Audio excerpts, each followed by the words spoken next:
السلام عليكم، ان شاء الله راكم كاع بخير. اذا وصفتنا لنهار اليوم هي عباره عن كيكه بذوق الفراوله. اذا هذه الكيكه عباره عن فيها 3 طبقات. الاولى هي لا جينواز، ومن بعد طبقه على فخاز، ومن بعد لا كريم باتيسير. اذا يلا معايا تشوفوا طريقه التحضير. اذا هنايا اول حاجه اللي هي عندنا 3 حبيبات بيض.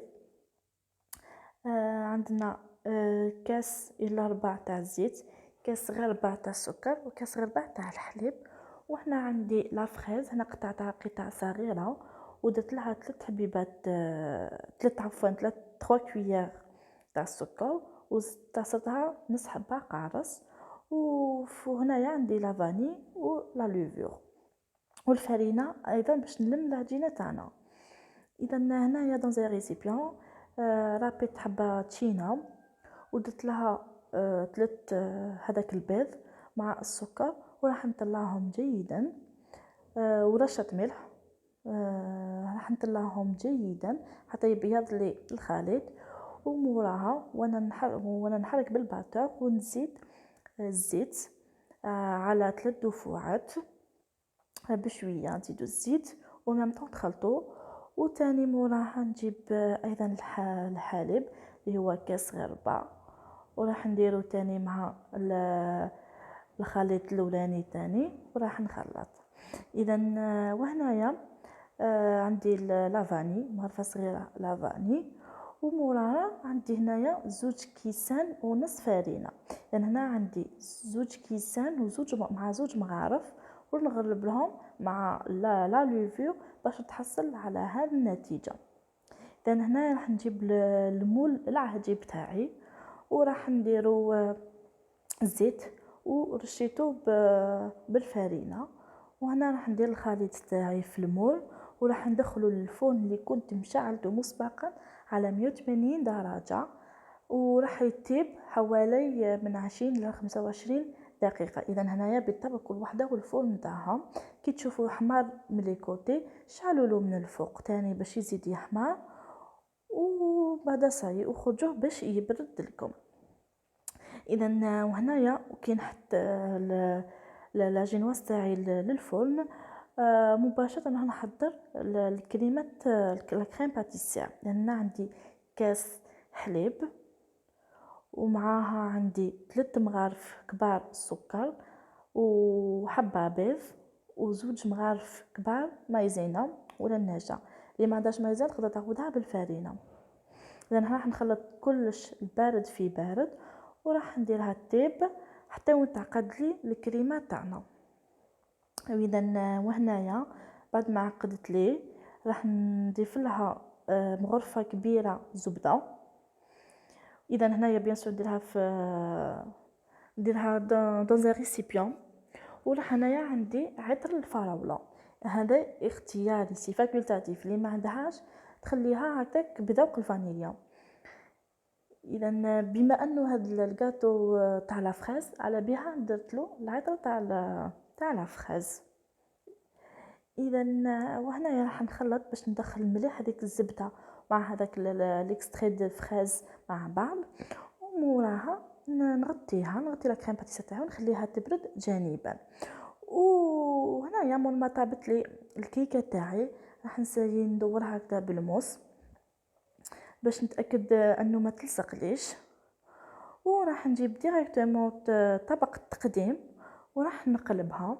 وهنايا راح تقلبكم يعني فاسيلمون، بويسك المول تاعي على بالي من هذاك المول اللي ما يلصقش. اذا كي تشرو حاجه لازم تشرو نوعيه جيده، نوعيه المليحه، باش هكاك تنجح لكم الوصفات تاعكم.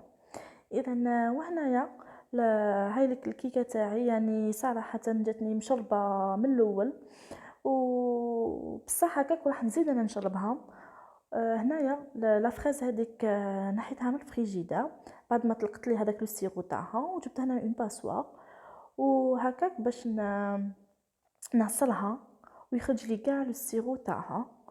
وفي نفس الوقت اذا هنايا كي شديت حبه شينا وعصرتها.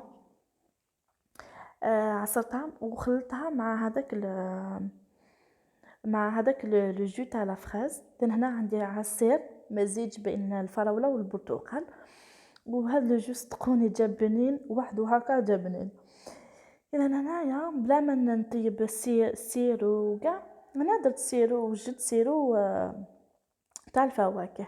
وهنايا راح نشرب كاع الكيكه تاعي بهذاك لو سيرو و ونخليها جانبا بيان سور. في نفس الوقت انا شديت لا كريم باتيسير تاعي وسيت نضربها بالفوي باش تطلق باسكو كانت جامده، وخليتها تاني جانبا. ومن بعد تيك شديت هذيك لا فريز بعد ما عصرتها مليح ودرتها فوق العجينواس تاعي وسقمتها بيان سور. سقموها ديروا طبقه مليحه و ومن بعد تيك هنا لا كريم باتيسير انا جو بريفير درتها في لابوش، وتقدروا مام ديروها بلا ديريكتومون تايطاليوها من الفوق. انا درتها دون اون بوش ودرت اون دوي، وهكاك راح نبوشيها وندير دي بتيت روزاس من الفوق. سي جوست بور لا ديكو فوالا. اذا وهنايا درت هكا دي بتيت روزات. كما قلت لكم في الاول تقدروا ما ديروش بلا بوش، تقدروا ديريكتومون تيطاليوها هكذاك من الفوق. فوالا. هذا هو التزيين تاعي. صدقوني هاد الكيكه جات بزاف بزاف بنينه. داير كملت في نهارها. اذا هنا باش نكسر شويه الحلاوه تاع لا كريم ولا فريزيتو، جبت شويه كاكاو بني. اذا رشت درت هكذا من الفوق بلا باسوار بشويه هكذا من الفوق. سي جوست بور كاسي لو غو فوالا. اذا هذه هي وصفتنا لنهار اليوم، ان شاء الله تكون نالت اعجابكم. ما تبخلوليش بجام وكومونتير وبارطاجيو. اللي مازالت ما افتعلتش مع الصفحه تفتعل ودير في لاكلاش باش هكاك يلحقوا لها كل جديد. اذا نتمنى لكم نهار مبارك، تهلاو في روحتكم. اذا هنايا قبل ما نكمل الفيديو راح نقسمها لكم باش تشوفوها من الداخل. اذا جات مشربه يعني جات روعه، جات ما شاء الله، ما في البنه وفي المذاق وفي التقديم تاني جات يعني ما شاء الله. بما انه وقت تاع لا فريز تقدروا ديروها وتقدروا تفرحوا بها وليداتكم، تقدروا ديروها تضيفوا بيها. اذا فوالا، نتمنى لكم اذا نهار مبارك. مع السلامه، مع وصفات اخرى مع ام ميرا مريم. باي باي.